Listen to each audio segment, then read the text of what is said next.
afternoon, I'm Mai Rodriguez. Today on Newsfeed at noon, at least 15 people are killed after a man drove his truck into a crowd in New Orleans. Officials are investigating the incident as a terror attack. Meanwhile, a Tesla Cybertruck explodes in flames outside the Trump Hotel in Las Vegas. A week before the Feast of Nazareno, the Quiapo Church will hold the blessing of the replicas of the iconic image of Christ this afternoon. And Squid Game Season 2 smashing records on Netflix.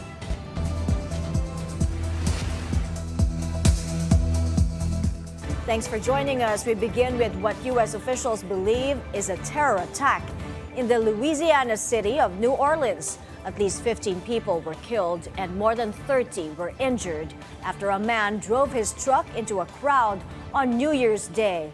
The incident took place near the intersection of Canal and Bourbon Streets, a historic tourist destination known for its music and bars. The suspect, a 42-year-old U.S. Army veteran identified as Shamsuddin Jabbar. He was killed in a shootout with police after the attack.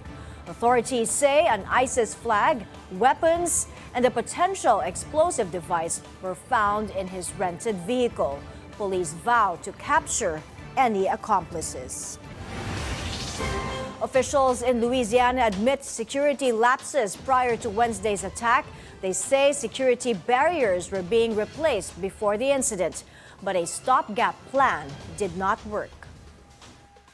So we have been aware of the baller situation for a long time, and we did indeed harden those target areas where the ballers are. We had patrol cars out there as a hard target, as well as with barriers.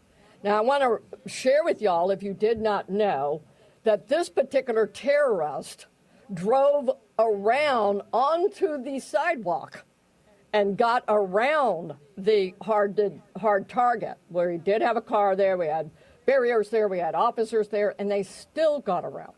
Now, the wedges that you see out there as well, we knew that that had malfunction problems. And I want you to understand, let's say we put the wedge up and it got stuck. There is no way that ambulance could get in or out, people couldn't get in and out, so we knew that these were malfunction. So we did indeed have a plan, but the terrorist defeated it. Louisiana Governor Jeff Landry vows to address security issues, especially ahead of the NFL Super Bowl, which New Orleans will host on February 9th. We recognize we got a problem right here, right? We're going to fix it. It is going to be a top priority as we go into the Super Bowl in Montenegro. And the solution that we're going to come up with is going to be a permanent one. It's going to be placed into the standard operating procedure of having major events and securing that quarter. An act of pure evil. That's how U.S. President-elect Donald Trump calls Wednesday's attack in New Orleans. He also says the crime rate in the country is at a level that nobody has ever seen before. Trump adds his incoming administration will fully support the city amid the investigation. Louisiana Senator John Kennedy also denouncing the truck ramming incident, which he calls objective evil. I wish I understood better why bad things happen to good people. If I make it to heaven, I'm going to ask. For those people who don't believe in objective evil, all you have to do is look at what happened in our city early this morning. I am, if this doesn't trigger the gag reflex of every American, every fair-minded American, I'll be very surprised.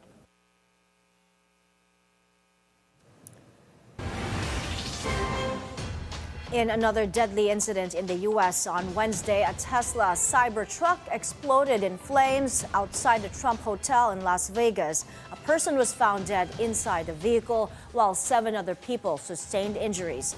The FBI has joined the investigation into the blast.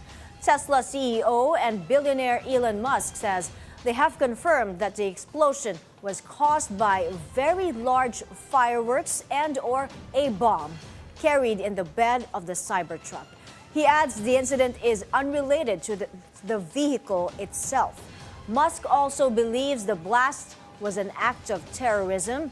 Musk was a key backer of Donald Trump in last year's elections and is also an advisor to the president-elect. President Joe Biden says law enforcement is investigating whether there are any links between the Cybertruck blast and the New Orleans attack. But Biden asserts the situation is very fluid and investigations are at a preliminary stage. He also calls the incident in New Orleans despicable.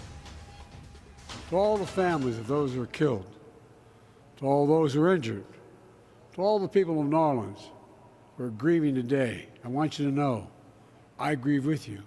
Our nation grieves with you. We're going to stand with you as you mourn and as you heal in the weeks to come.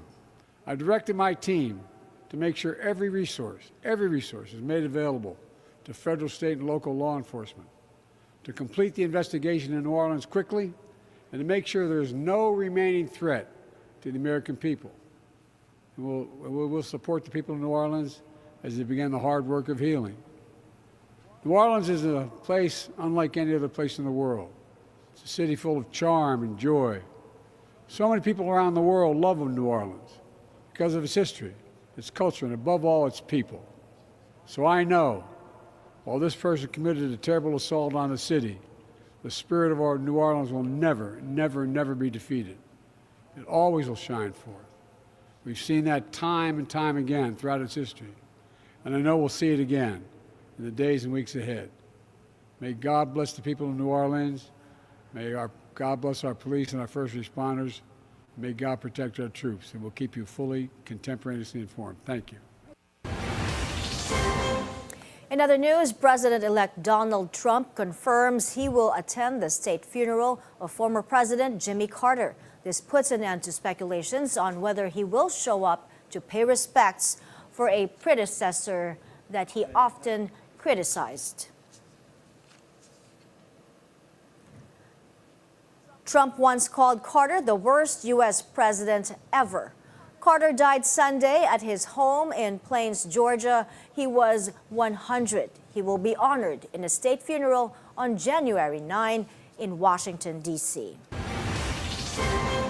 Philippine Ambassador to the U.S. Jose Manuel Romualdez will attend the inauguration of Donald Trump on January 20th. The Presidential Communications Office says Washington invited the chief of diplomatic missions to represent their respective countries in the inauguration. Romualdez met the president-elect at the Trump International Golf Club in West Palm Beach, Florida.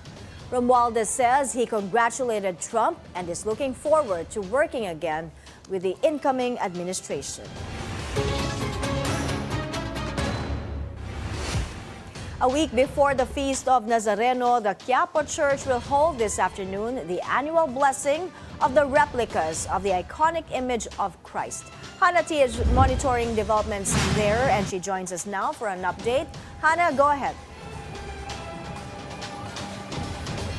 Mai, the cloudy skies and humid weather did not stop devotees from gathering here in Quiapo. The annual blessing of the image of the Black Nazarene is set to start at 1:30 this afternoon. Last year, Mai, the church reported nearly 900 images blessed over 2 days. Some of these images have been passed down for generations. Now we can see some devotees who have been holding their images since this morning, already forming lines around the church grounds. Many have traveled from different parts of the country to be here, and they believe the Black Nazarene will continue to guide them through life's trials.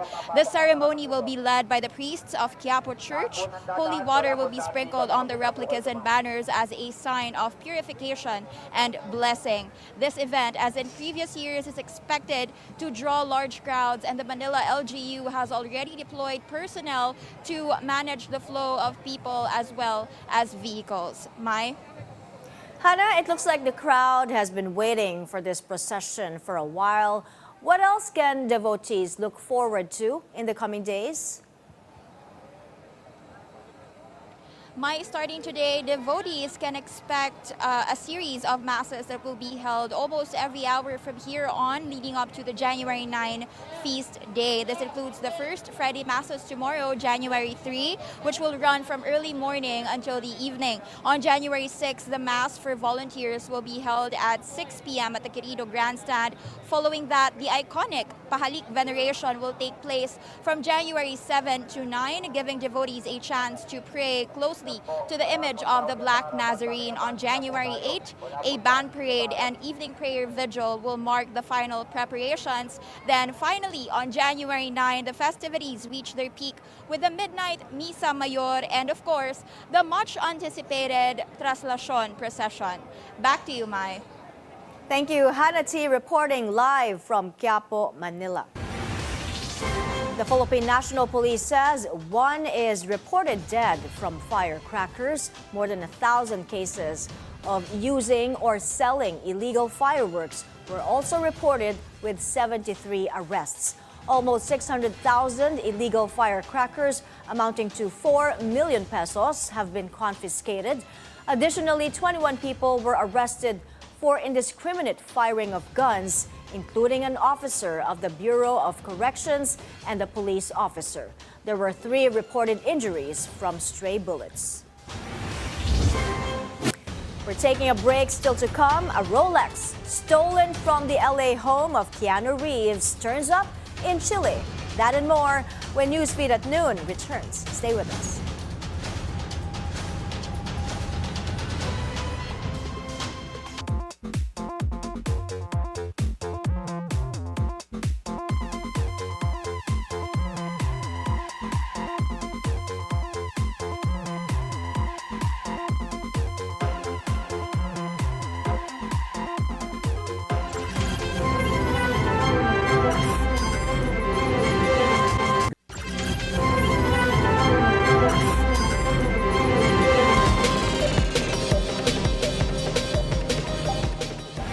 You're back on Newsfeed at Noon. Regulators should undertake bolder reforms to ensure that capital markets can attract more investments and boost trading activity. That's according to Juan Paulo Collet, the managing director of China Bank Capital Corporation. The Organization for Economic Cooperation and Development, or OECD, says the stock market remains relatively small compared with regional peers. This despite strong economic growth in the last decade. To boost the market, Colette urges regulators to provide tax incentives to listed firms that meet a certain value metrics. He adds, public offering and listing regulations could be liberalized while tightening tender offer and delisting rules. He also calls on regulators to penalize shell companies with no clear business plans. PLDT and Metro Pacific Investment Corporation Chairman Manny Pangilinan expresses optimism for the Philippines this new year. Pangilinan says he also dreams for a stronger and respected Philippines on the world stage. Acknowledging the country's complex ties with China, he emphasizes the need for careful and strategic diplomacy to ensure stability. MVP also stresses the need to improve the lives of the Filipino people through job creation and increased investment. As for Lucio Tan Group President Lucio Tan III, he vows that the company will harness new opportunities this year. In his New Year message, Tan reiterates his commitment to advance innovation, operational excellence, and meaningful contributions to the communities that they serve. He also touts the group's accomplishment in the past year, citing the resilience and hard work of their employees. He adds the LT Group has set its sights on new horizons this 2025. At least one expert believes the Philippine stock market will have a better performance this year. Sujin Kim gives us the details.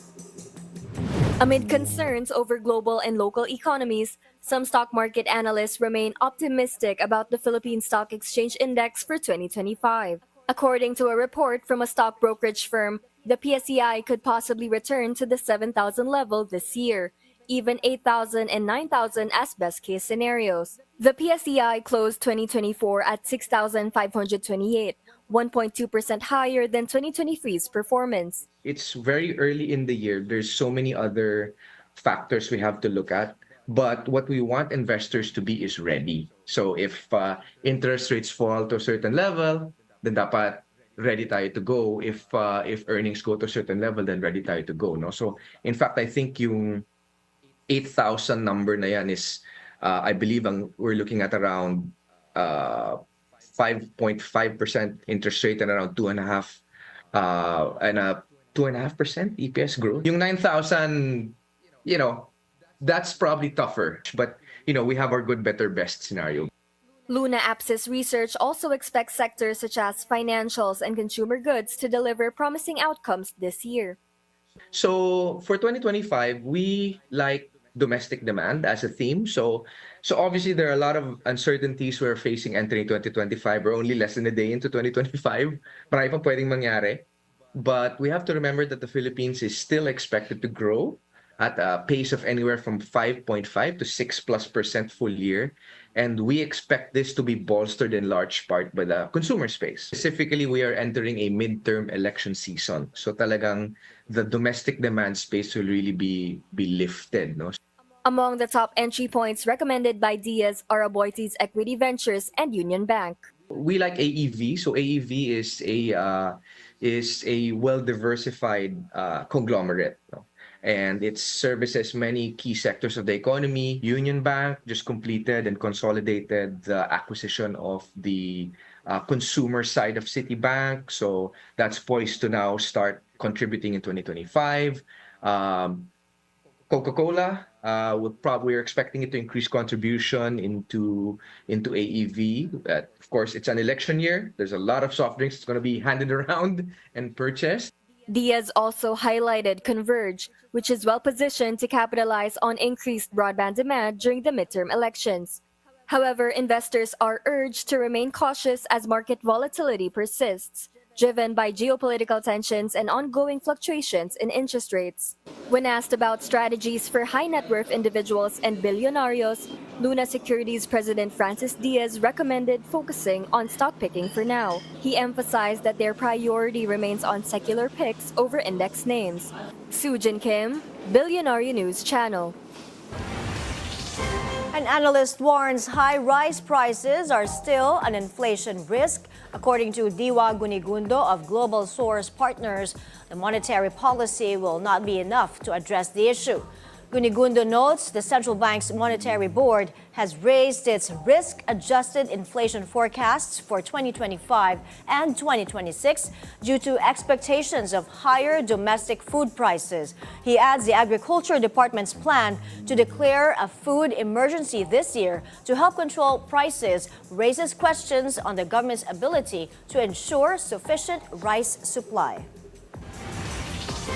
Overseas, Russian natural gas exports running through Ukraine to Europe were halted Wednesday. This as a transit deal expired and warring Moscow and Kyiv failed to reach a new agreement. The stoppage was expected after Russia launched military operations in Ukraine in February 2022. Ukraine now faces an $800 million loss annually in transit fees from Russia. Meanwhile, Russia's Gazprom is projected to lose close to $5 billion worth in gas sales. We're taking another breather. Up ahead, Squid Game Season 2 smashing records on Netflix. Newsfeed at noon. We'll be right back. Stay with us.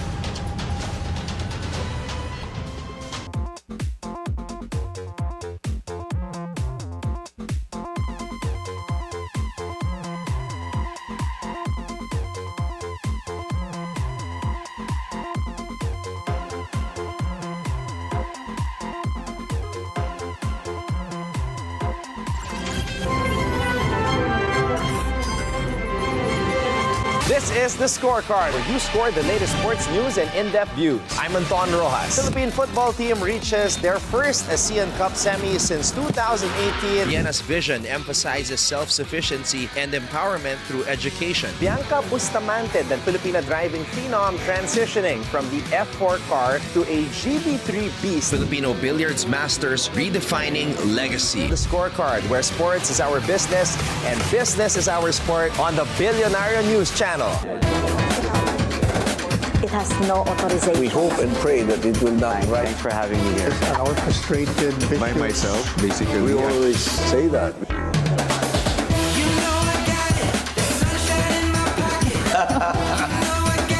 It depends. A well-concerted effort. Perhaps I can reiterate. My greatest beefsteak. Iba pala yun. Good morning, I'm Mikey Oreta. Ferdy Salvador. Welcome to Industry Beacon, Where we shine a light on the trailblazers. the disruptors and the industry leaders shaping our future, And in each episode, we explore how they're staying ahead in their fields. one industry at a time. It's a good opportunity to come from Australia here to the Philippines. AC Health has launched groundbreaking initiatives to improve access to care. I'm so thrilled we opened the country's first cancer-only hospital. Industry Beacon on BNC, the Bilyonaryo News Channel. So actually, we started out doing the typical normal beach cleanup because we wanted to not only reach the divers, but also reach, again, the younger generation or the younger kids, because not everyone can go underwater. So we have a strategy that we do step by step to educate people. So from there, you have to raise awareness at a young age by doing the beach cleanup. But then we realized that the beach cleanup, it's good for environmental stewardship, but we wanted to take a more scientific approach. So we actually partnered with some DOST projects, and we actually did like what we call a low-cost coral restoration protocol. So we can actually implement coral restoration at a cost-effective solution, because if you would know, coral restoration is quite expensive in different countries. You need a remote operated vehicle, or you need to do some reseeding, and that costs quite a lot. But here in the Philippine Association of Underwater Activities, we want to be scientific. At the same time, we want to be cost effective and sensitive to the local community, because not everyone will have the means and resources to do this conservation. And most of the time, sad to say, it's not the priority. But we still want to try our best to make it soundly to science, at the same time geared towards local community.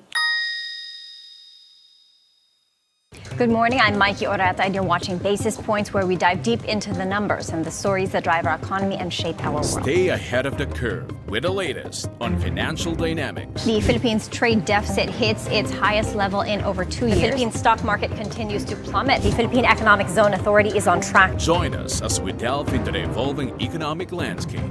Mikey Oreta, Basis Points, 9:30 a.m.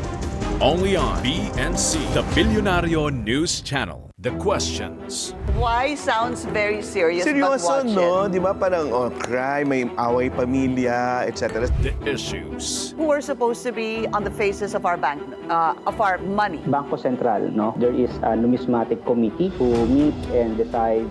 We clarify matters. The 1,000 peso bill was changed from the three heroes of World War II to the Philippine Eagle. Pinky Web is always on point.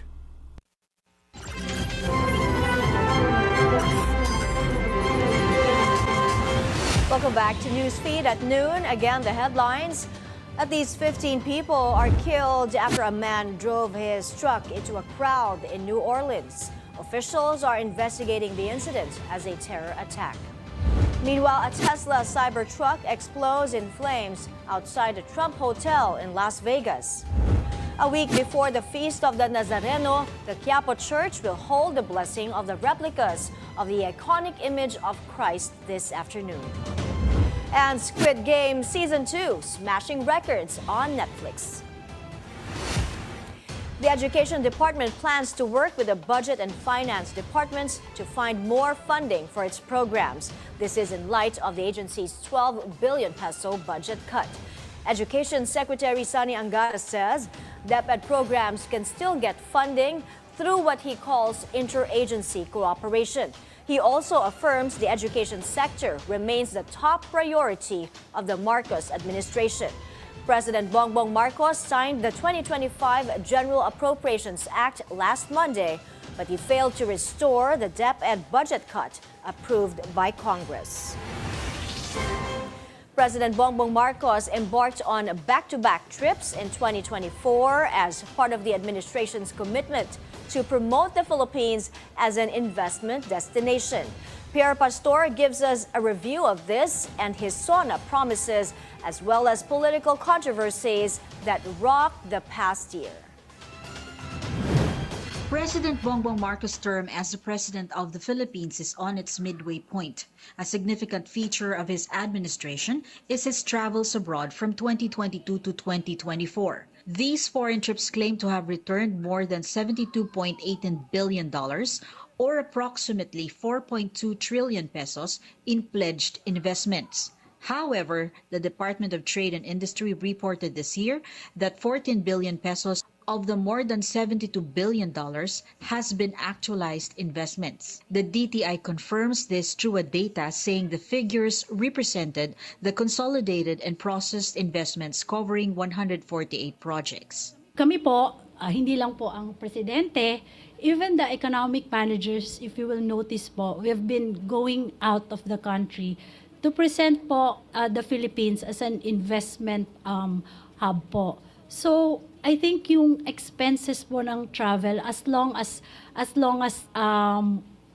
it will be beneficial and mas may advantage po para sa bansa natin, I think okay lang po yun. It's justified. Here are some of the highlights of PBBM's trips. In 2022, President Bongbong Marcos' first trip abroad was to Indonesia, where he and then Indonesian President Joko Widodo discussed about defense and trade. From Indonesia, he went straight to Singapore. He had an engagement with former Singaporean President Halima Jacob and incumbent Prime Minister Lee Hsien Loong. The third was to the United States for the 77th United Nations General Assembly. His fifth travel was to Cambodia. President Marcos attended the 40th and the 41st ASEAN Summit. This was his first ASEAN Summit as Philippine President. The sixth trip was to Thailand for the 29th Asia-Pacific Economic Cooperation, or APEC Economic Leaders Meeting. The APEC Summit was Marcos's first as president and also the first in-person meeting of APEC's economist leaders since 2018. The final foreign trip for 2022 was to Belgium. President Bongbong Marcos attended the Association of Southeast Asian Nations European Union Commemorative Summit. On his second year as president in 2023, President Bongbong Marcos went to China, where he and Chinese President Xi Jinping agreed to have a direct communication line regarding issues in the West Philippine Sea. The president also went to Switzerland to attend the World Economic Forum, where the president presented the state of the Philippine economy and the initiatives taken to make the country conducive for business. He was the only ASEAN leader present. President Marcos also went to Japan, USA, the United Kingdom for the coronation of King Charles III, to Indonesia, Saudi Arabia, and ending his travels in 2023 in Japan, in celebration of the 50th anniversary of the ASEAN-Japan Friendship and Cooperation. For this year, 2024, President Bongbong Marcos's first trip was to Brunei. The president also visited Vietnam, twice to Australia, then to Germany, the Czech Republic, and went back to Washington, D.C. in the U.S. for the trilateral meeting with the U.S. and Japan. The DTI also noted that as a result of these foreign trips from the beginning of the term of the president, $5.8 billion or 282.8 billion pesos worth of investments are in projects already being registered with different investment promotion agencies. 54.75 billion in ventures already registered with IPAs, 11.4 billion in additional investments in existing IPA projects. DTI added that there were also signed agreements with clear financial project value amounting to 544.15 billion pesos. Critics says President Marcos is wasting money on his travels abroad that could be just for leisure and fun. As the president defends his travels, he showed his critics the schedules of his trips, occupied with state visits, summits, bilateral agreements and cooperation, and business meetings. He then asked, where is leisure in that? Another highlight were President's promises in his State of the Nation addresses. In his 2023 SONA, he stressed the importance of the Agriculture Department and that he wanted to give full support to the farmers and the Agrarian Reform Program. He fulfilled this promise through the new Agrarian Emancipation Act, or RA 11953. The government distributed land titles and certificates of condonation to farmers from Luzon, Visayas, and Mindanao, and continues to give land titles and certificates of condonation for the whole of 2024. It benefited more than 600,000 Filipino farmers and making them debt-free.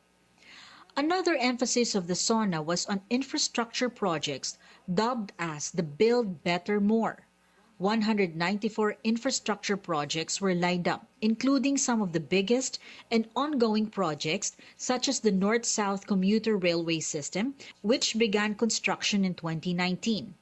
In the same year, the construction of the Metro Manila Subway Project Phase 1 also started.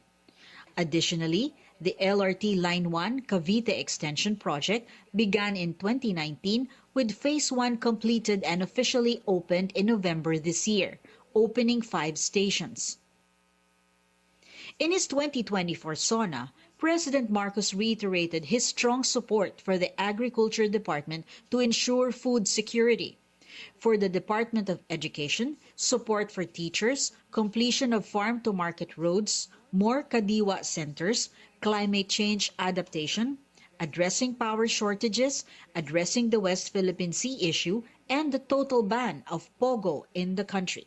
One unforgettable event of the Marcos administration in the past year was the falling apart of the relationship between President Marcos and Vice President Sara Duterte towards the middle of the year. In a press conference, VP Sara said she wanted to behead President Marcos and also wanted to exhume the body of his father, the late President Ferdinand Marcos Sr.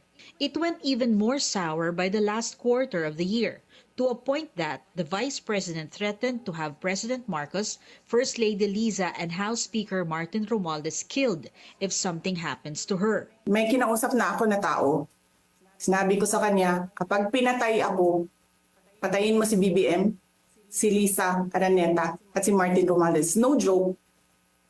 The President responded and described the Vice President's actions as troubling. He stated that this situation could have been avoided if the Vice President had answered all the questions raised by the Senate and the House Representatives. Hindi na sanang hahantong sa ganitong drama kung sasagutin lamang ang mga lehitimong katanungan sa Senado at sa House of Representatives. Ang katotohanan ay hindi dapat itokhang. Tapos na sana ang usapang ito kung tutuparin lamang ang sinumpaang panata na bilang lingkod bayan ay magsabi ng totoo.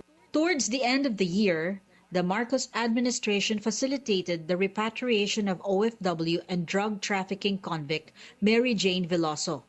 Veloso celebrated Christmas with her family in the Philippines.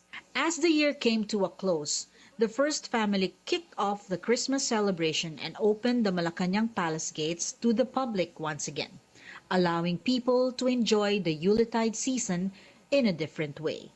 Pierre Pastor, Bilyonaryo News Channel.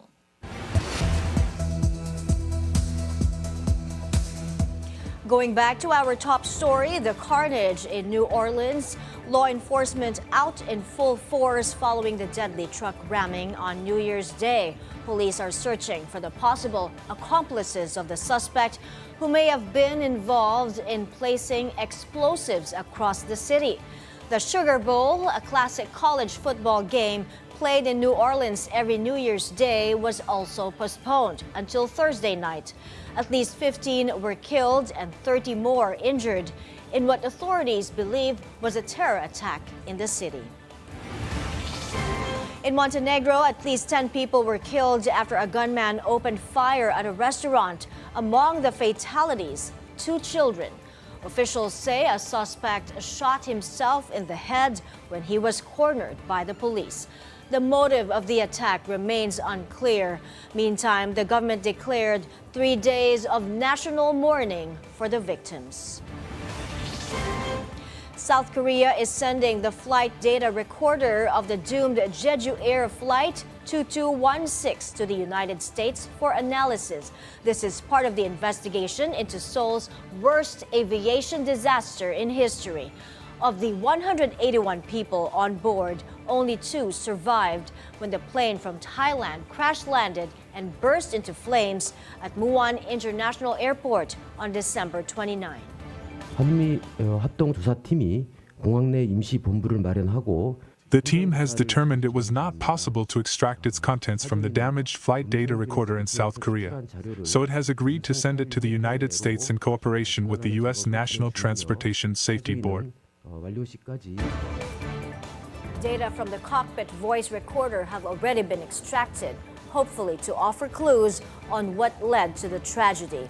It's believed that a bird strike caused the plane to crash. Now here's a crime story for the movies. A $9,000 Rolex stolen from the Los Angeles home of Hollywood superstar Keanu Reeves suddenly turns up in Chile.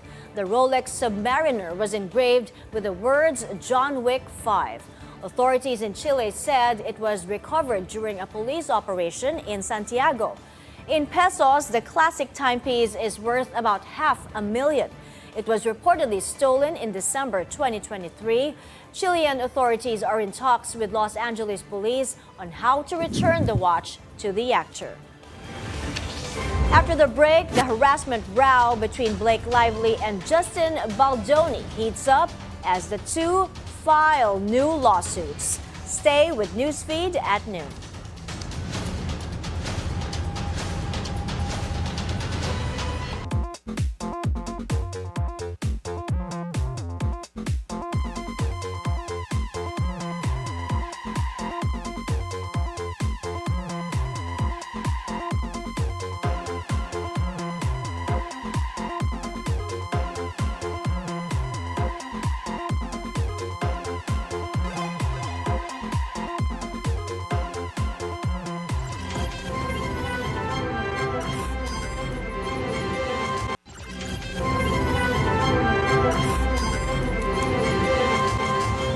We're back. You're still watching Newsfeed at noon. The legal battle between Blake Lively and Justin Baldoni heats up.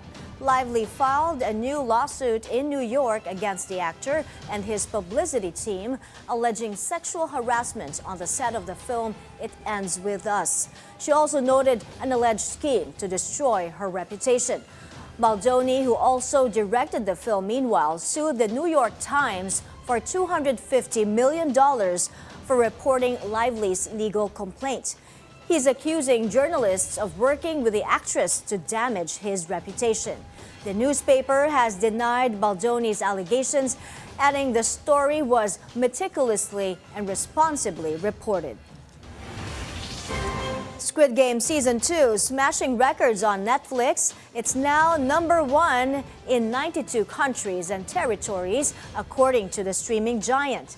Squid Game Season 2 premiered on December 26 and had 68 million views in just 1 week. It broke the 50 million views set by the series Wednesday Season 1 in 2022. The second season of Squid Game currently ranks 7th on Netflix's most popular list for non-English shows. The #1 spot is still held by Squid Game Season 1 with over 265 million views. Speaking of Squid Game, its stars tried their hand at the traditional Filipino game, Tumbang Preso. Netflix Philippines posted a video of Lee Jung-jae missing his target multiple times. His co-star Jo Yuri, meanwhile, successfully hit the can and addressed Filipino fans. Here's a look.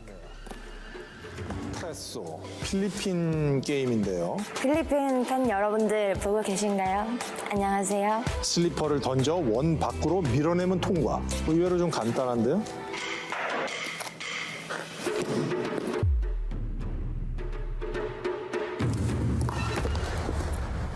죄송해요. 어렵네요. 아, 이게 어렵네, 되게. 슬리퍼의 무게가 가벼운 걸로 보아서 이렇게 곡선의 어떤 그런 그 공기 저항을 받는 이 슬리퍼가 이 게임을 좀 어렵게 만드는 어떤.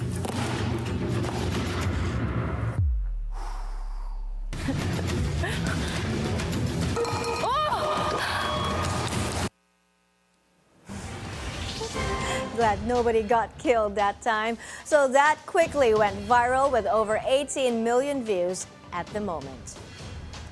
In case you're trapped in a small plane with a psychotic pilot, Flight Risk is coming to theaters to show you what to expect and help you live through the nightmare. Here's a sneak peek at the aerial thriller starring Mark Wahlberg and directed by Mel Gibson. Deputy Harris? Daryl Booth. Hope you like flying. I never flew a fugitive before. Government witness, not a fugitive. Ready to go? Is it always this bumpy? You get used to it. Moretti's very disappointed in you, and he wants you dead. Oh, shh.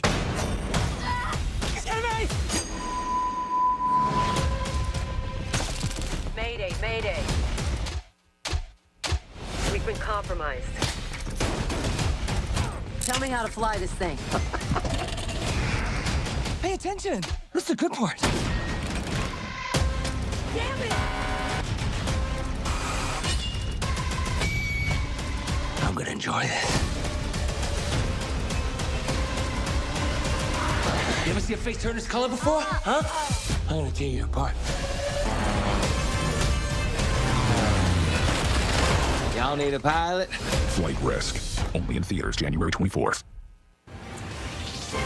And before we go, still wondering what to do with your holiday leftovers? Well, we've got some fresh ideas for you. Pierre Pastor spoke to Chef Lau to discover creative ways to transform those festive dishes to a revamped feast. One Filipino holiday tradition is preparing a full spread for the Medianoche feast. It symbolizes the hope for prosperity and abundance for the whole year. And because there's so much on the table, for sure there will be lots of leftovers. And to not waste food, Chef Lau has some tips. Aside from turning into sisig or paksiw, the famous lechon can be turned into sinigang. Excess ham usually end up in a pasta dish or a salad, but you can also put it in sopas. Ham na sopas na may leftover na, kung may leftover chicken kayo or lechon manok or turkey, pwede kayo gumawa ng parang sopas nun, di ba? Oh, carrots, celery, onions, igisa nyo yan. Tapos yung leftover ham, leftover na chicken, tapos lagyan siya ng konting gatas. Ham can be a topping for a homemade pandesal pizza too. Kaya may pandesal kayo, meron kayong oven toaster. Yun, yung pandesal na yun, slice sa kalahati.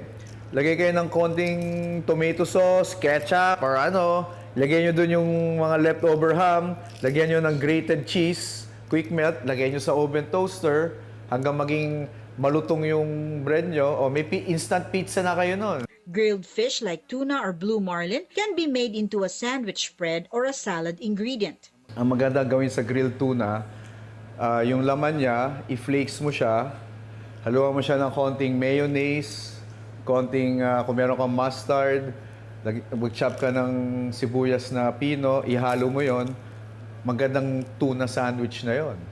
Blue marlin na yon, hindi ko na siya iniinit ulit, fine-flake ko siya ulit, tapos yun ang tinatapping ko sa salad ko. Di ba? Meron akong salad na lettuce or ano, yung favorite ko na dressing. Tapos itatapping ko na lang dun yung blue marlin. Chilled, hindi kailangan initin. And then, kompleto na yung salad mo. Meron ka ng greens, and then may protein ka pa from the grilled blue marlin. There's a lot we can do with leftover food, but what is more important, according to Chef Lau, is to avoid spoilage. He suggests putting leftovers in the refrigerator immediately, but make sure they're at room temperature. Heat encourages spoilage. Let's say meron kayong kaldereta na nagluto ka ng kaldereta pang buong barangay. Hindi naubos. Make sure bago siya ilagay sa container na sealed tsaka ilalagay sa ref, palamigin nyo muna na room temperature. And then you put sa ref. Kasi pag nilagay nyo yung pagkain na mainit sa ref, matagal siya lumamig. The longer time siya na mainit, may yung danger zone na temperature which is between 40 degrees to 140. Pag nandun yung pagkain ng ilang oras, bacteria growth, malaki yung chance na mangyari yun. Kung below 40 siya or above 140 siya, hindi mag-infest or hindi lalago yung bacteria, so safe tayo nun. As the elders say, abundance in wealth and good luck will come to those who do not waste. Pierre Pastor, Bilyonaryo News Channel. And those are the news this hour. I'm Mai Rodriguez. Keep it here on the Bilyonaryo News Channel. Good afternoon.